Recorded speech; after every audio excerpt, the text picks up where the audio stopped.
ఓం శ్రీ మాతా శ్రీ మహారాజ్ఞి శ్రీమత్సింహాసనేశ్వరి చిదగ్నికుండ సంభూత దేవకార్య సముద్యత. శ్రీమాతా శ్రీ మహారాజ్ఞి శ్రీమత్సింహాసనేశ్వరి చిదగ్నికుండ సంభూత దేవకార్య సముద్యతాం. శ్రీమాతా శ్రీ మహారాజ్ఞి శ్రీమత్సింహాసనేశ్వరి చిదగ్నికుండ సంభూతాం దేవకార్య సముద్యతాం. శ్రీమాత శ్రీమాత ఈ శ్రీపదం అనేటువంటిది అనేకమైనటువంటి విశేషాలు కలిగి ఉంటుందన్నమాట. అయితే మరి ఈ యొక్క సహస్రనామ స్తోత్రం అన్నటువంటిది దేనికోసము అంటే లోకేహి దుఃఖదశాయ మాతుస్మరణం ప్రసిద్ధం. లోకంలో మనకి దుఃఖదశ ప్రారంభమైనప్పుడు మాతుహు అమ్మవారి యొక్క స్మరణం చాలా గొప్పది అని చెప్పారు. లోకేహి దుఃఖదశాయాం. దుఃఖాలు మనకు ఆధ్యాత్మిక దుఃఖము, శరీరం సంబంధించిన దుఃఖాలు, ఆదిభౌతిక దుఃఖము, దోమలు ఏవలు తేళ్ళు పాములు వాటి దుఃఖము, ఆదిదైవిక దుఃఖం, అతివృష్టి అనావృష్టి పిడుగులు ఇత్యాదులు భూకంపాలు ఇవన్నీ కూడా ఆదిదైవికం. ఇలాంటి దుఃఖాలు వచ్చినప్పుడు మనం దుఃఖదశలో అంటే దుఃఖకాలంలో మాతుస్మరణం ప్రసిద్ధం. ఆ యొక్క తల్లి యొక్క ప్రార్థన అనేది చాలా గొప్పది. అనుభూతాస్తు మాతరో నతాపత్రయహరణ సమర్థాః తదుక్తమభియుక్తైః. అది కాబట్టి ఈ తాపత్రయ హరణ సమర్థాః, తాపత్రయాన్ని హరణం అంటే ఏమిటి? పోవటం. తాపత్రయం అంటే ఏమిటి? 3 దుఃఖాలు. త్రయం అంటే 3, తాపం అంటే దుఃఖం. కాబట్టి ఈ 3 దుఃఖాలని హరించడానిలో సమర్థవంతమైనటువంటిది అమ్మవారు. అందుచేత ఆ ఉద్దేశించుకుంటూ అటువంటి అమ్మవారిని ప్రార్థిస్తున్నా. ఇంకా మరేమి? నానాయోని సహస్ర సంభవశాత్తు జ్ఞాతా జనన్యః కతి ప్రఖ్యాత జనకాః కియంతే ఇతి మే సేత్స్యంతి చాగ్రే కతి తేషాం గణనైవ నాస్తి మహతః సంసార సింధోర్విదేహే భీతం మాం నితరాం అనన్య శరణం రక్షానుకంపానిధే. అనేకమైనటువంటి జన్మల నుంచి మనం వస్తూ ఉన్నాం. ఆ జన్మల్లో ఏ ఏ శరీరాలను మనం పొందినామో మనకి ఇప్పుడు గుర్తు లేదు. అయినా సరే అటువంటి నానాయోని సహస్ర సంభవాః, వేల కొలది జన్మలలో మనం ఎంతమందో తల్లులు ఎంతమందో తండ్రులు మనకి అయిపోయారు. అర్థమైందా?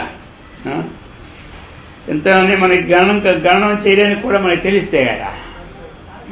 ఇప్పుడు మనకి తల్లులు ఎంతమంది తండ్రులు ఎంతమంది అంటే ఏం చెబుతాం? అంతే అంతే. ఏదైనా పిండ ప్రదానం పెడితే అప్పుడు మీ అమ్మమ్మ అలా అమ్మమ్మ ఎవడు అడుగుతాడు. ఇక ఆయన కూడా ఎంతకని అడుగుతుంది. అంతే. మీ తాత మీ నాయన మీ తాత ముత్తాత ఈ 3 పంతులు గారు అడుగుతుంటారు మనకి. అర్థమైందా? ఇక ఆ 3 అడుగుతూ ఉంటుంటే ఆ 3 చెప్పడం మనకు అలవాటు. ఇంకా అంతకుముందు ఎంతమంది తాతలు ఎంతమంది ఏమన్నారు ఎక్కడున్నారు మనకి వాళ్ళ అడ్రస్సే. ఇంకా కిందనే కూడా వచ్చేసరికి ఆ పై పేరే మర్చిపోతాడు వాడు. వీటితో 3 చాలు అంటాడు. కిందన కూడా వస్తే ఇంకా పై పేరు గోవిందా. ఇక అక్కడి నుంచి వాటి పేరు మర్చిపోనాలి. లేదు పేర్లే ఏం గుర్తుంటాయి. అది అందుకని ఈ విధంగా అనేక జన్మల నుంచి కూడా మనం పుడుతూ ఉన్నాం, పోతూ ఉన్నాం. అర్థమైందా? ఈ జన్మజరా మృత్యు ప్రవాహాన్ని మనం ఇప్పుడు దాటాలి. అంటే ఈ సంసార సింధోర్విదేహే, ఈ సంసారం అనే సముద్రం నుండి దాటాలి. మరి ఈ సముద్రంలో మనం ఎలా ఉన్నాం? భీతం, భయపడిపోయి ఉన్నా. భయపడిపోయిన నన్ను అని భక్తుడు ప్రార్థిస్తూ ఉన్నారు. మాం నితరాం అనన్య శరణం, నితరాం మిక్కిలి అన్యమైన శరణం కాకుండా అనన్యమైన శరణం, నిన్నే నమ్మి ఉన్నాను. కాబట్టి రక్షానుకంపానిధే, అనుకంపానిధే, రక్షా మాం రక్షా అని కోరుకుంటా. అనుకంపానిధే మాం రక్షా. ఎలాంటి వాడు? మేం కంపించుతాం కానీ నీకే కంపమో లేదు. గాలి వస్తే మేము ఊగుతాం, కానీ ఆయన ఊగేది లేదు ఏమి. అగ్ని వస్తే మనం కాలుతాం శరీరం, ఆయన కాలేది లేదు ఏమీ లేదు. అర్థమైందా? వాడు కత్తితో కొడితే మనదే కాలిపోతుంది, ఆ లోపల ఉన్నోడికి పోయేది లేదు, వచ్చేది. అర్థమైంది కదా? ఆయన అలాంటి వాడు. అనుకంపానిధి, నువ్వు దేని చేత కంపించిన వాడు అటువంటి వాడు. ఇతరాం అనన్య శరణం మాం, అటువంటి వాడు కాబట్టి నీకు నేను శరణాగతుడిని అయిపోతున్నాను. నన్ను ఏం చేయాలి? చక్కగా రక్షించమని చెబుతున్నారు. అతః, ఆ కారణం చేత దురంత దుఃఖ హరణ క్షమా సర్వోత్తమ జగన్మాతైవ స్వస్మిన్ దయావత్వాపాదనాయ మాతృత్వేన స్తోతవ్యాం. శ్రీమాత అంటే, మాత అంటే ఎవరు? తల్లి. అర్థమైందా? కాబట్టి మరి ఎందుకు దురంత దుఃఖహరణ క్షమా, దురంతమైనటువంటిది అది. కాబట్టి అటువంటి దుఃఖాన్ని బాగా హరింపచేసినటువంటిది అమ్మగారు. అందుచేత ఆ దుఃఖహరణ చేసి క్షమాగుణము కలిగి, అంటే ఓర్పు గుణము కలిగి ఉన్నటువంటి సర్వోత్తమ జగన్మాత ఏవా. సర్వోత్తమ జగన్మాత, ఎంతమంది అయితే దేవతలు ఉన్నారో ఆ దేవతలందరిలోనూ ఉత్తమమైనటువంటిది ఈ అమ్మగారు. అందుచేత సర్వోత్తమ జగన్మాత ఏవస్మస్మిన్ దయావత్వాపాదనాయాం. ఏవం స్వస్మిన్ యావత్వాపాదనాయా, తన యందు ఆపాదనం చేస్తుంది. రజ్జువేందు సర్పం అనేది ఆపాదమైంది, ఆకాశంలో నీలం అనేది ఆపాదమైంది. ఆకాశంలో నీలం ఎప్పుడో ఉండదు. ఆకాశం అంటే అవకాశం నామా ఆకాశ. నీలింగా ఉన్నది ఏమిటి? మేఘమే. కానీ ఆకాశానికి మేడం ఆకాశం. ఎక్కడ అవకాశం ఉంటే దాని పేరు ఆకాశం. ఇప్పుడు ఇక్కడ అవకాశం ఉంది కాబట్టి ఇది ఆకాశం. ఈ ఆకాశం పేరు ఏమిటి? మఠాకాశం. ఇల్లైతే గృహాకాశం. అర్థమైందా? అది ఏదో సభాస్థలం అయితే సభాకాశం, ఇలాగ బటాకాశం, ఘటాకాశం. కొండలో ఖాళీ ఉంది, ఆ ఖాళీని ఏమంటారు? ఘటాకాశం. అందుచేత ఈ విధంగా ఈ విషయాలన్నింటినీ ఆపాదించడంలో మాతృత్వేనైవ స్తోతవ్య, అమ్మవారికి ఆ మాతృపదం అనేటువంటిది ఉద్దేశించి స్తోత్రం చేయమన్నారు. ఎందుకంటే జగత్ కళ్యాణ కారకరాలు, అందరినీ చక్కగా పోషించేవారు. అటువంటి అమ్మవారికి స్తోతవ్య, స్తోత్రం చేసుకోమన్నారు. స్తోత్ర సందర్శం ప్రయోజనం మోక్షాది రూపం ఫలం, అది చెప్తున్నారు ఇప్పుడు మనకి. ఈ విధంగా శ్రీమాత అన్నటువంటిది ఎందుకు అంటే ఆ మాత అనేటువంటిది కుర్రవాడి యొక్క సంరక్షణ ఏ విధంగా తల్లి చూసుకుంటుందో ఆ విధంగా ఈ మార్గంలో ప్రవేశించిన ప్రతి మానవుని యొక్క సంరక్షణ అమ్మగారు చూసుకుంటారు. అది అక్కడ ఉన్నటువంటి విశేషమైన మాట. శ్రీమాత అందుచేత ఆ మాత అన్నటువంటి శబ్దం అన్నది చక్కగా మనకి కుదిరింది. శ్రీమాత అంటే ఏమిటి? శోభ కలిగినటువంటి తల్లి. లక్ష్మీ సరస్వతి రుద్రాణులకు తల్లి అని అర్థం. లక్ష్మీ సరస్వతి రుద్రాణులందరూ కూడా ఈవిడే జగన్మాత అని అర్థం. ఇక భాష్య విశేషాలు చెప్తున్నారు. సంసార దుఃఖమును పోగొట్టి మోక్షము ఇచ్చినది. అది ఏమిటి? సంసార దుఃఖాన్ని పోగొట్టి మోక్షాన్ని ఇచ్చినది ఏమిటి నా ప్రశ్న. సంసారంలో ఉన్న దుఃఖాన్ని పోగొట్టి మోక్షము ఏమి ఇచ్చినది? ఎవరిస్తున్నారు? ఈ శ్రీమాత అన్నటువంటి పదము మనము ఉపయోగిస్తే ఓం శ్రీమాత్రే నమః శ్రీమాత్రే నమః శ్రీమాత్రే నమః అంటూ ఉంటుంటాం కదా. అంటుంటే ఏం లాభం అని కొంతమంది అడుగుతారు. అర్థమైందా? ఏం లాభం అంటే ఏం చెప్పాలి? సంసార దుఃఖాన్ని పోగొట్టి మోక్షమును ఇచ్చినటువంటిది. అది ఒకటే కాదు, అలాగే ఉన్నాయి అర్థాలు. ఇంకోటి ఏమిటి? లక్ష్మీ సరస్వతి రుద్రాణి అని శక్తిత్వయము తల్లి. లక్ష్మీ సరస్వతి రుద్రాణి అనే శక్తిత్వయానికి కూడా ఎవరు? అమ్మవారు. ఈ యొక్క మూడికి కలిసి. అయితే మరి ఇక్కడ సందేహం వస్తుంది. లక్ష్మీకి తల్లి అయితే, సరస్వతికి తల్లి అయితే, రుద్రానికి తల్లి అయితే ఈవిడెవరు మధ్య?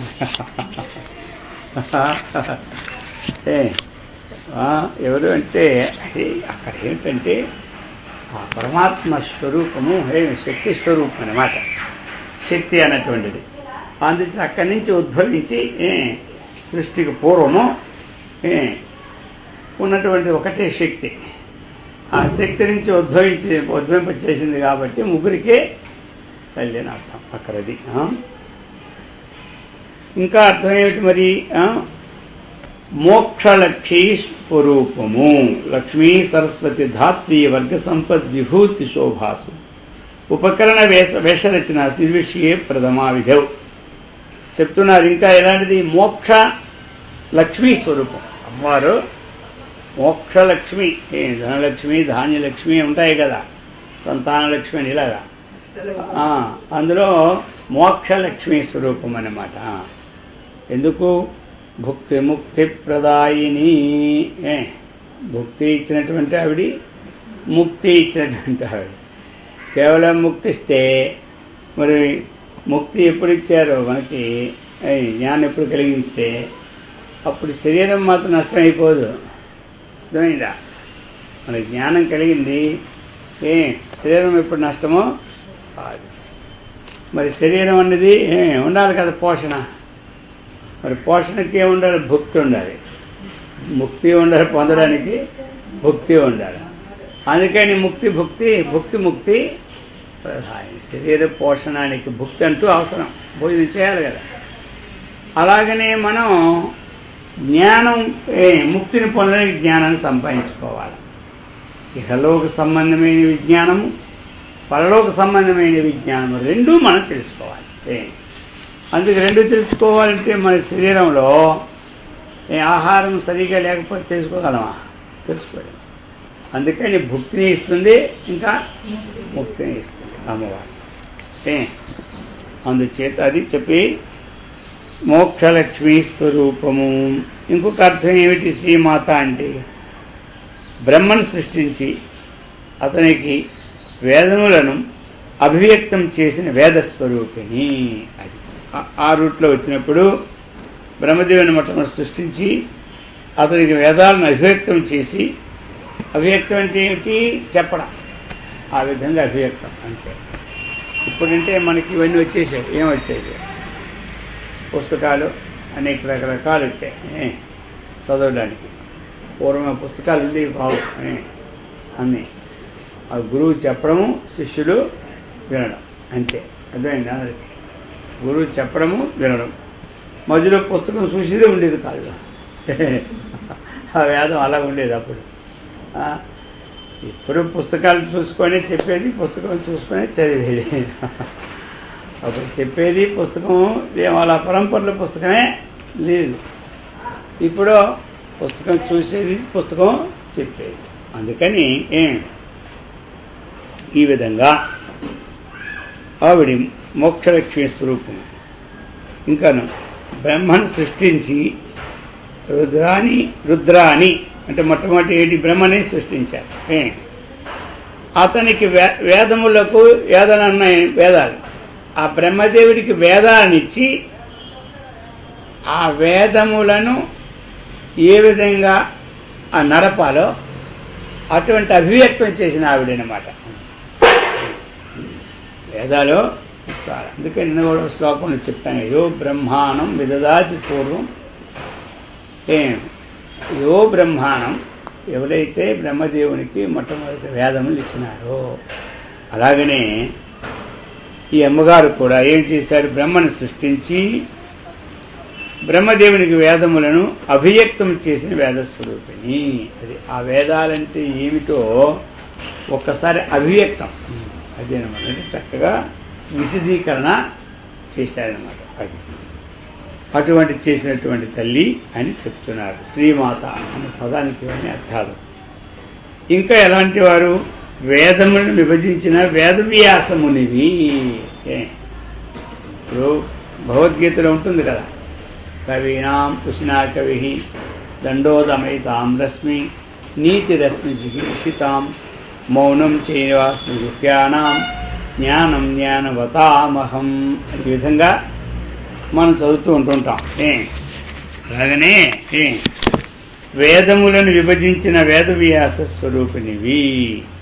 ఇప్పుడు మనం ఒకటి ఇలా చదువుతూ ఉంటుంటే, విషము కంఠమునందు ధరించిన శివస్వరూపిణి ఇది.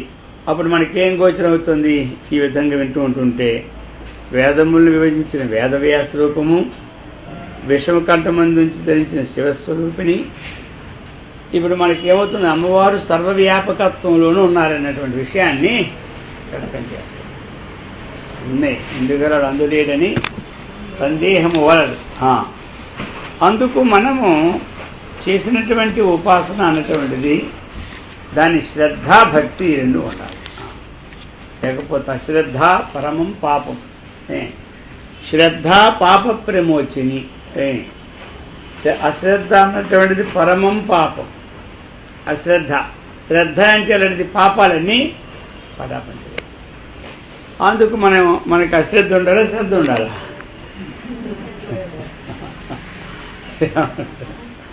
అశ్రద్ధ ఉండాలా, శ్రద్ధ ఉండాలా? అందుచేత శ్రద్ధ ఉండాలి. అశ్రద్ధ పరమం పాపం, శ్రద్ధ పాప ప్రమోచిని. అర్థమైందా? అశ్రద్ధ పరమం, శ్రద్ధ. ఏదైతే అశ్రద్ధ, శ్రద్ధ అంటే ఏమిటి? శ్రద్ధ అంటే విశ్వాసం, అశ్రద్ధ అంటే విశ్వాసం లేకపోతే. అందుకు అశ్రద్ధ పరమం పాపము. ఎవరికైతే శ్రద్ధ లేదో వాడికి పాపం పెరుగుతుందన్నమాట. ఎందుకు? శ్రద్ధ లేని వాడు సోమరైపోతాడు. వాడే పని ఈ శరీరం ద్వారా పనిచేస్తేనే పాపం పోతాడు. శరీరాన్ని దాచుకున్నోడికి ఏముంటుంది? శరీరాన్ని దాచుకుంటే ఏముంటుంది చెప్పండి? పాపం అది. అందుకని మనం కష్టపడగలము లేమో, మన శక్తుని పనులు మానేస్తున్నాము, శక్తి లేక పనులు మానేస్తున్నాము. ఇతరులకు తెలియకపోయినా ఈ లోపల ఉన్నోడికి మాత్రం. ఇప్పుడు మన ఇతరులకు తెలియాలా, లోపల ఉన్నోడే తెలియాలి? ఎవరో తెలియ చెప్పండి. ఇప్పుడు మన ఇతరులకు తెలిసినట్టే పనులు చేస్తుంటాం. ఇతరులకు తెలియాలనే పని చేసాము. కానీ లోపల ఉన్నవాడు చూస్తూనే ఉంటాడు. వీడు చక్కగా సేవ చేసేవాడా, సోమర్థనంగా ఉండేవాడు, ఆయనకి మాత్రం ఒకట తెలుసు. అందుకని మనము చేయదగిన కర్తవ్యాన్ని మాత్రం తప్పక చేసుకోవాలి, వదలకూడదు. దాంట్లో ఏం భేదమో లేదు, అర్థమైందా? ఇప్పుడు చేయదగిన కర్తవ్య కర్మ ఉంది, అది తెల్లవారు లేచి ఆ కర్మను వదలకుండా చేసుకోవడమే చేసుకోవాలి. ఆ చేసుకునే దాని సందేహం ఉండకూడదు. ఇంత చేస్తూ ఉన్నాం కదా, దీనివల్ల ఏం ఫలం లభించింది అన్నటువంటి ఖిన్నత్వం కూడా ఉండకూడదు. ఈ రెండు ఎప్పుడున్నాయో అప్పుడు మనకి పడుతుంది. అందుచేత చెప్తూ ఉన్నారు, ఈ విధంగా వేదములను విభజించిన వేదవ్యాస స్వరూపినివి, విషము కంఠమందు ధరించిన శివస్వరూపిణి. చూసారు ఇక్కడ మళ్ళీ విషం అనేది కంఠమంది ఎవరు ధరించారు? మరి ఇక్కడ చెప్తున్నారు విషము కంఠమందు ధరించిన శివస్వరూపిణిది. అర్థమైందా? ఎందుకంటే ఏ శక్తి అయితే అనుసూతమే వస్తూ ఉన్నదో ఆ శక్తి కంటే భిన్నం ఇంకోటి లేదు. కాబట్టి అందుకు నువ్వు ఆ శివస్వరూపినివి నీవే, విష్ణు స్వరూపినివి నీవే. ఈ సకలమును ఆవిర్భింపజేసిన తల్లి అన్నమాట. ఏం చేసింది అమ్మవారు? ఈ సకల చరాచర బ్రహ్మాండం అంతటినీ కూడా వ్యాపింపచేశారు. అందుచేత ఆ వ్యాపకం శ్రీమాత అన్నదానికి ఇన్ని అర్థాలు వస్తూ ఉన్నాయి. ఈ సకల విశ్వమును ఆవిర్భింపజేసిన తల్లి, ఇక త్రికూటములు గల మాతృ మంత్రస్వరూపిణి. ఇంకా ఏం చెప్తుంది? త్రికూటములకు గల మాతృమంత్రస్వరూపిణి అంటే అర్థం ఏంటి? మాతృమంత్రస్వరూపిణి అంటే ఆ మంత్రానికి ఈ యొక్క ధ్యేయ వస్తువుకి భేదం లేకుండా మాతృమంత్రస్వరూపిణి. మంత్రం మనం జపిస్తున్నాము. మంత్రం ఎవరి కోసం ఏ నామాన్ని జపిస్తూ ఉన్నామో ఆ నామం కలవాడు. మంత్రం చెప్తున్నాము, ఏ మంత్రం జపిస్తున్నాము, ఏ నామాన్ని మనం జపిస్తున్నామో మనం, ఇప్పుడు ఆ నామం ఎవరైతే జపిస్తూ ఉన్నారో ఆ నామం అన్నటువంటిది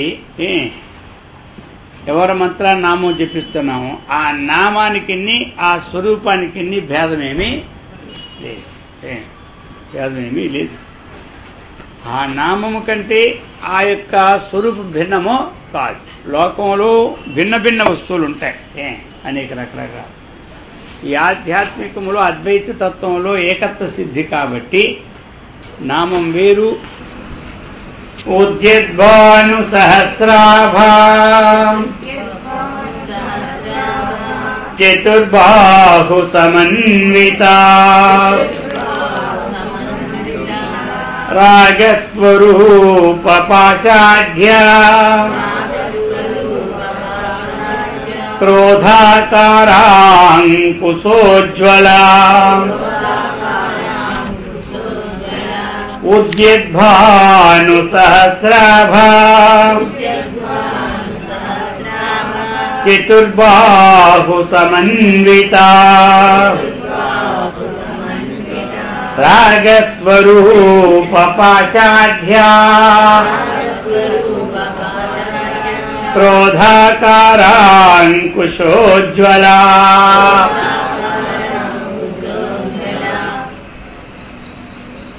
మొదటి శ్లోకం చెప్పుకున్నాం. శ్రీమాత శ్రీ మహారాజ్ఞి శ్రీమత్ సింహాసనేశ్వరి చిదగ్నికుండ సంభూత దేవకాళి సముద్యత. ఇప్పుడు రెండవ శ్లోకంలో ఉద్యద్భాను సహస్రాభ చతుర్బాహు సమన్విత రాగస్వరూప పాశాఢ్య క్రోధాకారం కుశోజ్వల అమ్మవారి యొక్క వర్ణన చేస్తున్నారు. ఇలాంటి వారు మనం ఉద్యద్భాను సహస్రాభ ఇవన్నీ కూడా అనిష్టుప్ ఛందస్సు కదా. అతిష్టుప్ ఏ ఛందస్సు రాస్తాం మొత్తం చదువుతాం మనం. రోజు చదివినావిడ సన్యాది వాగ్దేవత ఋషి రోజు లలితాసారి చదువుతారు కదా. మొట్టమొదట చదవండి. అస్యశ్రీ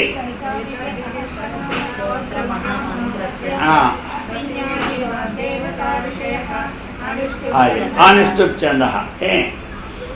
అందుకు అనుష్ఠుప్ ఛందస్సు కాబట్టి ఒక పాదంలో 8 అక్షరాలు ఉంటాయి. అర్థమైంది. భగవద్గీత కూడా అనుష్ఠుప్ ఛందస్సు. విష్ణు సహస్రం కూడా ఆ విధంగా 8 4 8 24 అక్షరాలు అన్నమాట.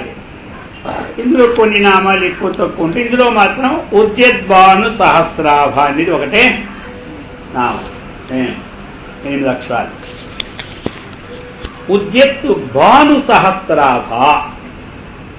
భాను అంటే తెలుసు మీ అందరికీ, ఎవరు? సూర్యుడు. బాహ అంటే ఏమిటి? కాంతి అన్నమాట. బాహ దీప్తో ధాతు కాబట్టి బాహ అంటే ఏమిటి? కాంతి, మంచి కాంతి కలిగిన వాడెవరు? ఆయన సూర్యుడు. అయితే ఇక్కడ భాను సహస్రాభ అంటే సహస్ర సూర్యులు వంటి కాంతి. సహస్ర ఆ కాంతి ఎలాంటిది అంటే మధ్యాహ్నం 12 గంటలప్పుడు కూడా ఉంటుంది, రంగు వేరేగా ఉంటుంది. అదేందా? అలా కాదు. ఉద్యత్తు ఎప్పుడైతే ఉదయించుచున్నటువంటి వాడు మొట్టమొదటి ఉదయించినప్పుడు ఎలా ఉంటాడు? కొంచెం ఎరుపుదనంగా ఉంటూ చూడడానికి కూడా మనకి ఇంపుగా ఉంటాడు. ఆ ఎరుపుదనంలో ఒక కాంతి ఉంటుంది అన్నమాట. చక్కగా రక్తవర్ణం కలిగిన ఎరుపు వర్ణం కలిగిన ఒక కాంతి. అలాంటిది ఒక సూర్యుని యొక్క కాంతి ఏ విధంగా అయితే మనకు కనబడుతూ ఉన్నదో అలాంటి 1000 సూర్యులు ఒక్కసారి ఉదయిస్తే అటువంటి ప్రారంభ దశలో ఆ కాంతి ఏ ప్రకారంగా ఉంటుందో అటువంటి కాంతి వంటి కాంతి గలది ఎవరు? లలితాదేవి. అర్థమైందా? ఒకే సూర్యుడు ప్రకాశిస్తున్నప్పుడు కాంతి మనకి ఎంత ముచ్చటగా చూడడానికి ఎరుపు వర్ణం కలిగి ఉంటుందో ఆ ఉదయించినటువంటి కాంతి, అలాగా భాను సహస్రాభ అంటే కోటి సూర్యులు ప్రకాశించినటువంటి కాంతి. ఆ అటువంటి కాంతి కలిగినటువంటి ముఖం గలది ఎవరు? లలితాదేవి. ఇంకా ఎలాంటిది అంటే చెప్తున్నారు ఇప్పుడు. చతుర్బాహు సమన్విత. చతుర్బాహు సమన్విత. చతుర్బాహు అంటే ఏమిటి? 4 చేతులు కలిగినటువంటి. అర్థమైందా? అది 4 బాహువులతో కూడినటువంటిది. కాబట్టి మరి 4 బాహువులన్నీ మనకి ఇచ్చినారు. చతుర్బాహు అంటే 4 ఉన్నటువంటి. మరి ఇప్పుడు ఆ 4 బాహువుల యొక్క 5 విశేషాన్ని వర్ణిస్తారు. ఆ 4 బాహువుల యొక్క 5 విశేషాలను మనకి వర్ణిస్తారన్నమాట.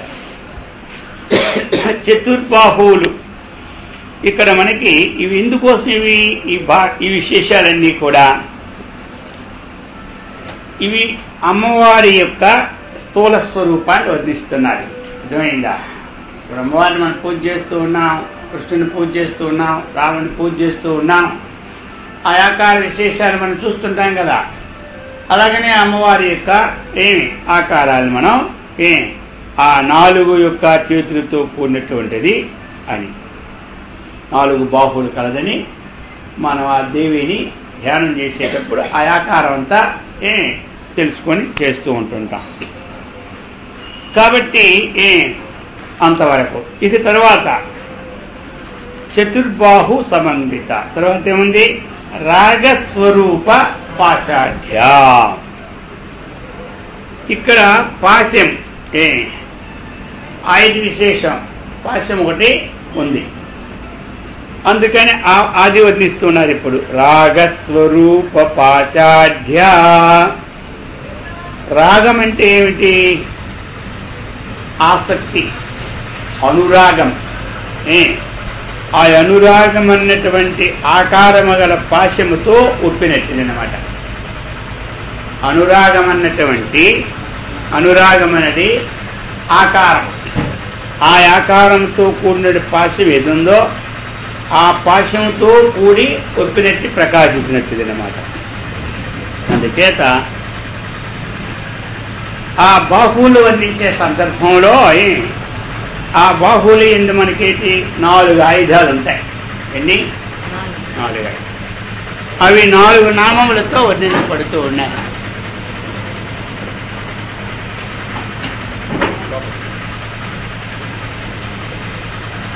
ఇప్పుడు కరెంట్ పని లేవండి.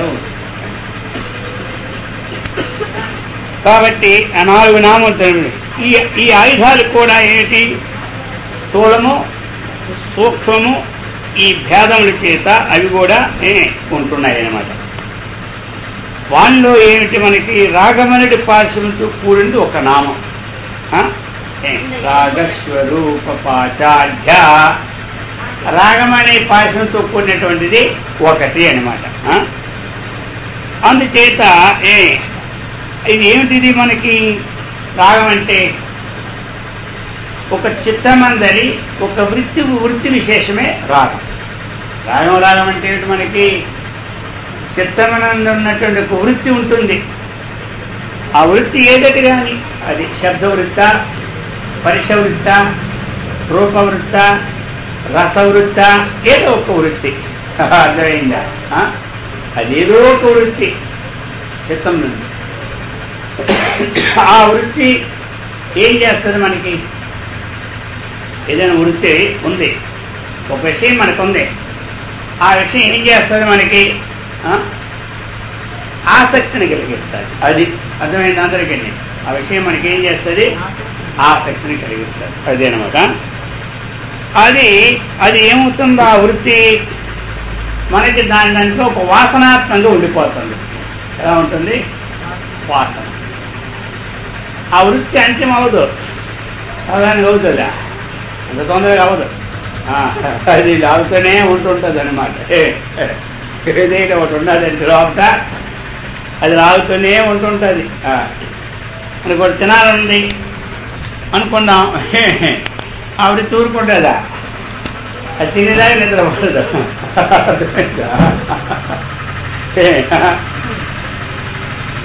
ఏదో ఒక వస్తువులు చూసాం, ఇంటికి వచ్చేసాం, అది ఊరుకుంటుందా? ఇక ఆ వస్తువు కొనడానికి నిద్ర పడదు. ఈ ప్రకారంగా ఎవరికో దగ్గర ఒక మాట అనాలనుకున్నాం, ఆ సమయంలో ఆ మాట అనలే, ఇంటికి వచ్చే జ్ఞాపకం వచ్చింది.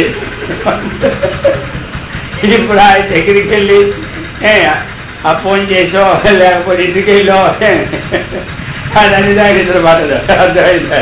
ఆ రాగవృత్తి విశేషం వాసన అలాంటిది అనమాట. ఇక ఆ రాగమే స్థూల రూపమున పాశముగా ఉన్నది. ఆ రాగమే స్థూల రూపంలో పాశంగా ఉంది. ఇది వాసనాత్మకంగా ఉండును కాబట్టి ఆ రాగమే ఇది.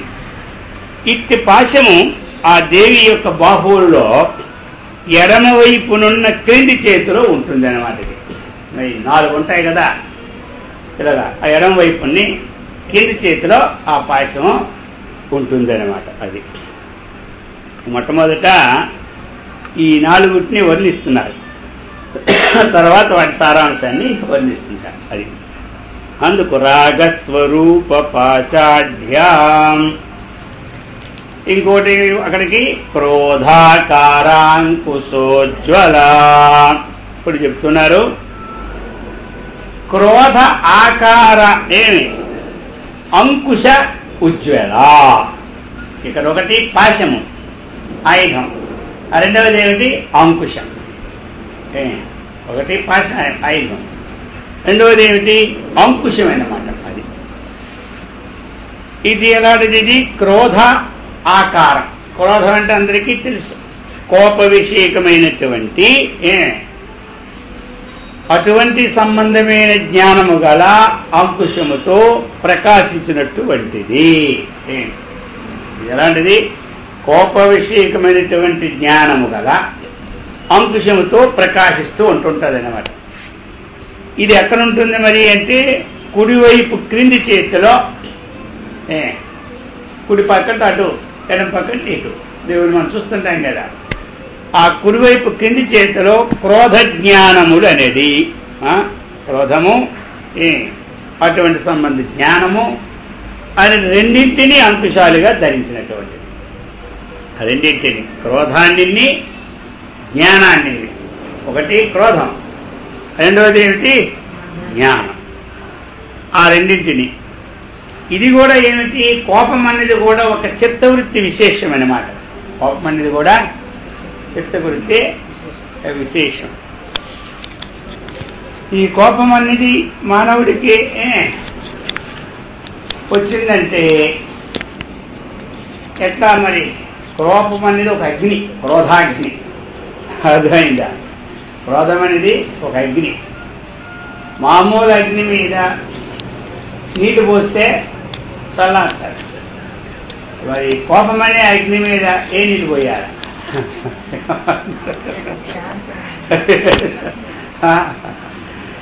శాంతం. అప్పటికప్పుడు ఆ శాంతం వస్తుందా? ఏమంటారా? కోపం చల్లారాలంటే తొందరగా అగ్ని అంటే వెంటనే చల్లారిపోవాలి, గొడవలే. కొంచెం ఎక్కువ నీళ్ళు పోస్తే చదివిపోవాలి. దీనికి అవుతుందా? కోపం వచ్చినప్పుడు ఇంకా కోపంగా మాట్లాడాలనుకోండి, ఇక మొత్తమే నీళ్ళు వాళ్ళు ధ్వంసం అయిపోవాలి. అర్థమైందా? అందుకని కోపం అన్నటువంటిది మనం రాకుండా ఉండడానికి మొదటి నుంచి ఒక సంకల్పాన్ని చేసుకుంటూ ఉంటుండాలి. నాకు కోపం రాకూడదు, నేను కోపం తెచ్చుకోను రోజు అనుకుంటూ ఉంటుండాలి. అనుకుంటూ ఉంటుంటే వచ్చింది తొందరగా చల్లారుతుంది. సరే ఆ కోపం వచ్చినప్పుడు ఏం చేస్తారు? మీరు అన్నట్టు శాంతం అన్నట్టు వాళ్ళు వీళ్ళు అయిపోయింది, నాదే తప్పు, నీదేమి తప్పు లేదు, ఎవరో కోపం చల్లారాలి. అర్థమైంది కదా? ఎంతమంది తప్పులు చేస్తే క్షమించలేదు, నువ్వు చెప్పించకపోతే ఎలాగా? ఇవన్నీ ఏమిటి శాంతంగా ఇంటికి చెప్పాలన్నమాట. ఇక అప్పుడు మెల్లగా తప్పుతాడు. అది విద్యాప్రకాశాన్ని ఏమన్నారు? కోపం వస్తే ఈ కోపం వచ్చినప్పుడల్లా అర్థం చూసుకుంటుంటూ అన్నారు అనమాట. అర్థం చూసుకోమా. మనం బాగా కోపం వచ్చి మన ముఖం ఎలా ఉంటుంది? మామూలుగా అన్నీ చక్కగా రాసుకుని బొట్టు పెట్టుకొని చూసుకుంటే అర్థం ఎలా కనపడదు మొత్తం. అదే కోపం వచ్చినప్పుడు అర్థం చూసుకున్నాం అనుకోండి, ఆ అర్థంలో తన ముఖం ఎంత వికారంగా ఉంటుందో తెలిసిపోవాలి. అందుచేత వాడికి కూడా సిగ్గు వస్తుంది అనమాట. కోపం వచ్చినప్పుడు అర్థం చూసుకోమన్నారు. ఇప్పుడు కోపం వచ్చిందో ముందు అర్థం జరిగి నువ్వు చూసుకుంటుండు నీ ముఖం వల్ల. అది అందుచేత ఆ కోపం వచ్చినప్పుడు అర్థం చూసుకుంటే మన ముఖం ఎలా ఉంటుంది? మన ముఖం అప్పుడు అంటాడు కదా, రే నేను కోపం వచ్చింది మనిషిని కాస్తుమా అంటాడు. వాడే చెప్పేస్తాడు ఏమి నేను రాక్షసుని. అర్థమైందా? అందుకోసం అది ఈ కోపం అన్నటువంటిది ఒక చిత్తవృత్తి విశేషమైనమాట. ఈ చిత్తవృత్తి ఆకారక అనగా సవిషేక జ్ఞానము కలిగినది, దానికి సంబంధించిన జ్ఞానాన్ని కలిగి ఉంటుంది. అందుచేత మనకి ఈ విధంగా ఇటువంటి ఆ క్రోధాంకుశం అన్నటువంటిది ఉంటుంది అమ్మవారికి. ఉండాల. అవి దేనికోసం? అవి మనకు సంరక్షణ చేస్తాయి. అవి దుష్టుల్ని శిక్షణ చేస్తాయి. అర్థమైందా? దుష్టుల్ని శిక్షణ చేస్తాయి. అవి మనకేం చేస్తాయంటే సంరక్షణ చేస్తాయి అన్నమాట. అది మనం ఆ పూజ చేస్తూ ఉంటే మన కోపాలు తగ్గిస్తూ ఉంటుంటాయి. అర్థమైందా? ఆ ఇది ఎప్పుడైతే ఉన్నదో అది దుష్టులకి సంహరించడానికి అటువంటి వేషం ఉంటే కానీ వాళ్ళు దుష్ట శిక్షణ జరగదు. అందుకని అటువంటిది ఉన్నది. అందుకు ఆ క్రోధ ఆకారము గల అంకుశం అన్నమాట. ఇదేమిటిది మరి అంకుశము? మనిషి ఇక్కడ తంత్రరాజ్యమందు కూడా ఒకటి చెప్పిన వాసనాపట్నంలో అనే గ్రంథం తంత్రరాజ్యంలో ఈ దేవికి మనస్సే ఇక్షు కోదండము. అర్థమైందా? అదేమిటి? అది కోదండం. ఇక్షు కోదండం. చెరుకు గడ అనేది విల్లు అనమాట. చెరుకు గడ అనేది విల్లు, రాగమే పాశము. ఆ చెరుకు గడ అన్నటువంటి ఆ విల్లు ఉంది కదా, చెరుకు గడ అనేది ఆ రాగమే పాశము, క్రోధమే అంకుశం. ఇక్కడ పాశము అంకుశము రెండు ఉన్నాయి కదా మనకి. ఇంతకుముందు పాశం అని చెప్పారు కదా, ఇప్పుడేం చెప్పారు? అంకుశమని చెప్పినారు. అది అన్ని శాస్త్రంలో కూడా ఏమరించారంటే ఈ చెరుకుగడ అనే విల్లు ఏమి, ఇది పాశం, ఆ క్రోధం ఏమైంది? అంకుశమైంది. ఇక్కడ ఏమిటి? శబ్దము, స్పర్శము, రూపము, రసము, గంధములన్నీ ఏమైనాయి? ఈ పంచతన్మాత్రలే పంచబాణాలు. ఈ పంచతన్మాత్రలు ఏమిటి? ఇవి పంచబాణాలు అన్నమాట. అది మళ్ళీ కూడా చెప్పబోతాడు తర్వాత సూత్రంలో కూడా. కాబట్టి ఈ క్రోధాకారాన్ కుశోజ్వల, ఇంకేముంది? ఇంకోటి మనోరూపేక్షు కోదండ. ఇప్పుడు నేనే మనకి మూడైనాయి కదా, రెండు అయిపోయి మూడోది 5. మనోరూపేక్షు కోదండ, ఇది మనమైన మనస్సు అనే రూపం. ఇక్షు అంటే ఏమిటి? చెరుకు. ఇక్షు అంటే చెరుకు. ఇవిడి ఏమిటి? మనస్సే రూపము గల ఒక చెరుకు గల విల్లు గలది. ఒకటి పాశము, రెండవది ఏమిటి? అంకుశము, మూడవది ఏమిటి? చెరుకు గడనే విల్లు అన్నమాట. విల్లు అంటే ఏమిటి? ధనస్సు. అర్థమైంది? విల్లుని ఎక్కిపెట్టి అంటారు కదా, ధనస్సు అన్నమాట. అందుచేత ఈ ప్రకారముగా ఇక్కడ మనకి ఈ విల్లు ఎక్కడ? ఎడమ ఊర్ధ్వకరమునందు ధరించినట్టిది.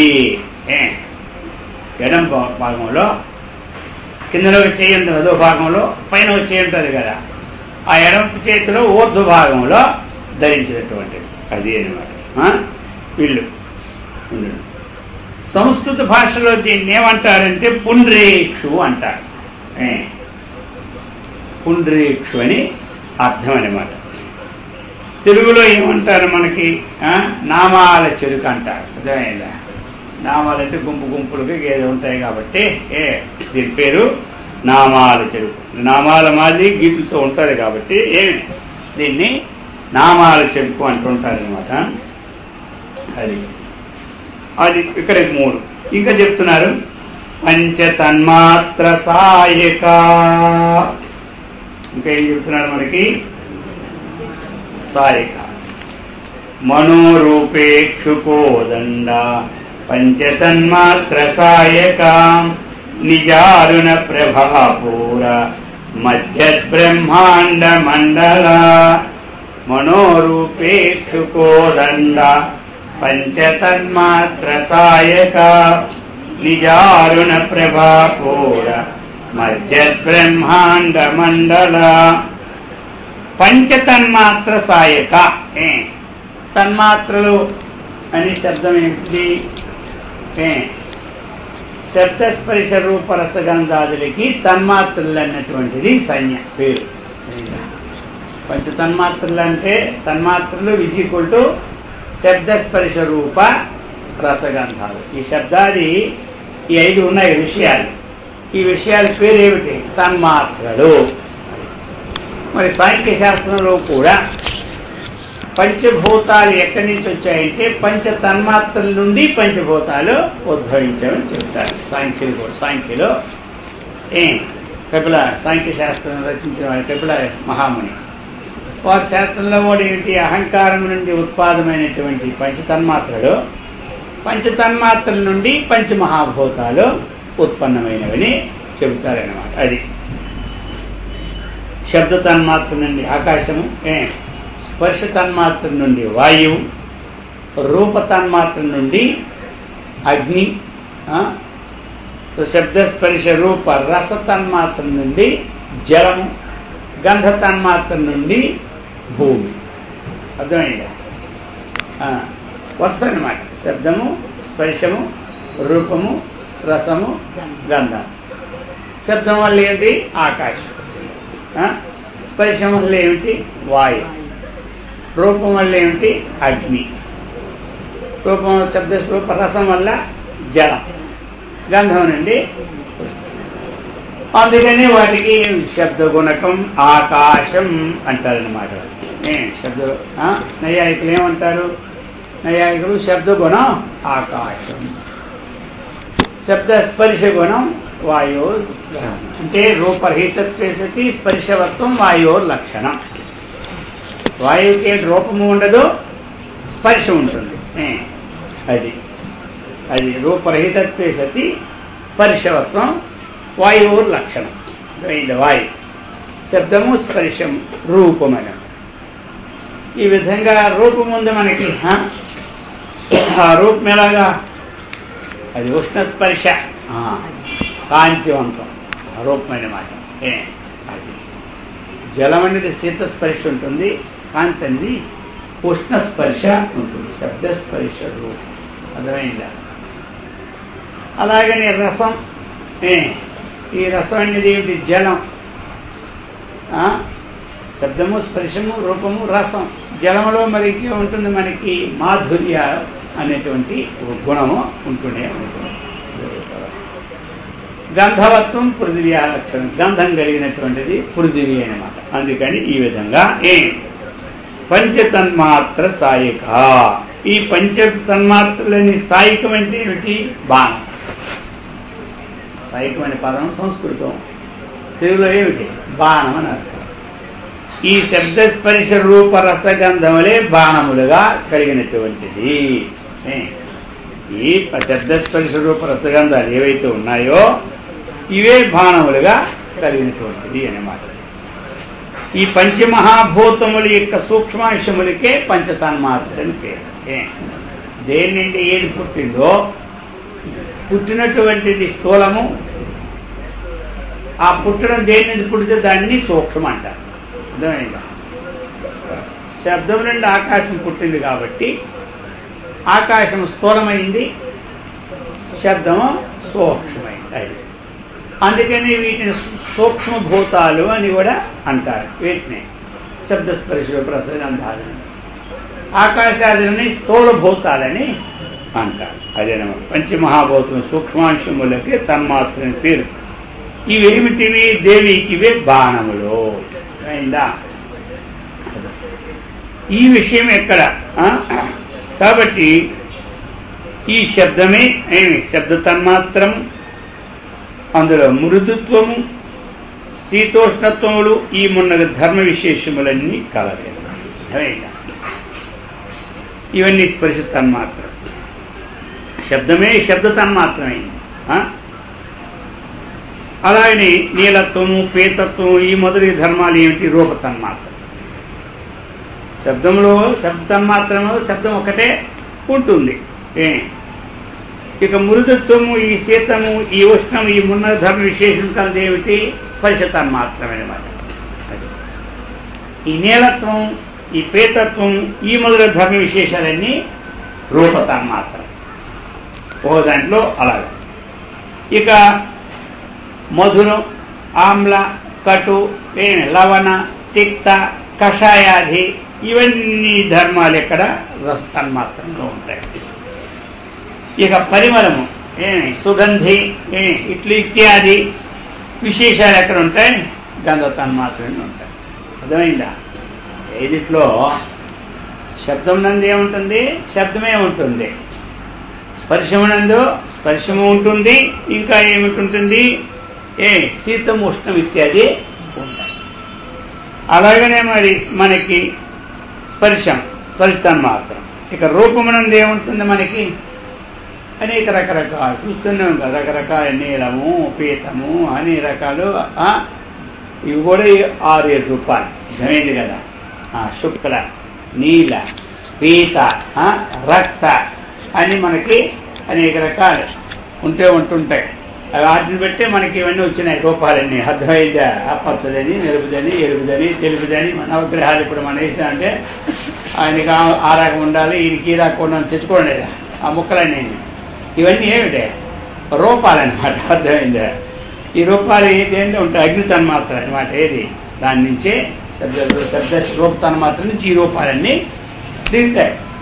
మరి ఇప్పుడు మనం ఏమన్నీ తింటున్నాం? వీటి పులుపు ఎక్కువైపోయింది, కారం ఎక్కువైపోయింది, చేదుగా ఉన్నది, తీపిగా ఉన్నది. ఇవన్నీ ఏమిటి? ఇవి జల తన్మాత్రకి సంబంధించి. ఇది పుష్పం బాగున్నది, దుర్గంధం ఉన్నది, సుగంధం ఉన్నది అని అనుకున్నది దీన్ని. అందుకని ఇదంతా మన వేదాంతంలో కూడా ఏమిటి, ఆకాశం నుంచి వాయువు వచ్చిందని, వాయువు నుండి అగ్ని, అగ్ని నుండి జలము, జలము నుండి పృథ్వీ. అందుకు ఆకాశంలో శబ్దం కూడా ఉంది, ఆకాశం నుంచి వాయువు వచ్చింది, వాయువులో శబ్దము ఉంది, స్పర్శం ఉంది. అది దాని నుంచి పుట్టింది కాదు.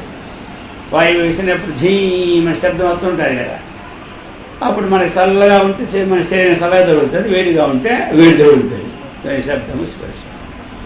ఇక వాయువు నుండి అగ్ని పుట్టింది కాబట్టి ఆకాశంలో ఉన్న శబ్దము ఉంటుంది, అగ్నిలో వాయువు నుంచి పుట్టింది కాబట్టి వాయువు స్పర్శము ఉంటుంది, అగ్నిలో ఉన్నటువంటి సహజగుణం రూపం ఉంటుంది. ఇప్పుడు ఎన్ని అందులో 3.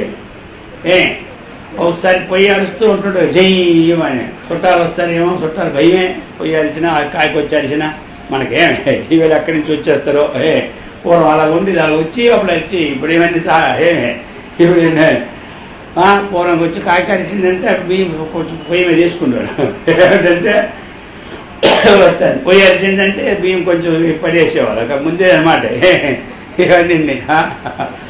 కాబట్టి అరుస్తూ ఉంటుంది అనమాట. అలాగా శబ్దము, స్పర్శము, రూపము. ఇప్పుడు ఇక జలం అర్థమైందా? జలం అన్నటువంటిది ఎక్కడి నుంచి పుట్టింది? అగ్ని నుండి జలం పుట్టింది. ఈ జలంలో ఇప్పుడు ఎన్ని గుణాలు ఉన్నాయి? 4. ఏవో 4: శబ్దము, స్పర్శము, రూపము, రసం. అది 4 ఉన్నాయి శబ్దంలో. అర్థమైందా? ఒకసారి సముద్రం కూడా బడబాకి లేచిపోవాలి. అగ్ని ఎక్కడ పుట్టింది? అందులో పుట్టింది అన్నమాట. ఎక్కడ పుట్టింది? అగ్నిలోనే పడినాయి. ఇక గంధం, పృథివీ. ఇప్పుడు పృథివీలు ఎన్ని వచ్చినాయి? 5 వచ్చేసినాయి. శబ్దం ఉంది, స్పర్శ ఉంది, రూపం ఉంది, రసం ఉంది, గంధం ఉంది అన్నమాట. అర్థమైంది? ఈ విధంగా పృథివీ తత్వం. ఇటువంటి ఇవన్నీ కలిసి పంచతన్మాత్ర సాయిక, ఈ విశేషణలతో కూడుకున్నటువంటి బాణములే అమ్మవారి దగ్గర ఉన్నాయన్నమాట. అందుచేత ఈ విధంగా చెప్తూ ఇక నిజారుణ ప్రభాపూర మధ్యద్ బ్రహ్మాండ మండల అయిందా? నిజారుణ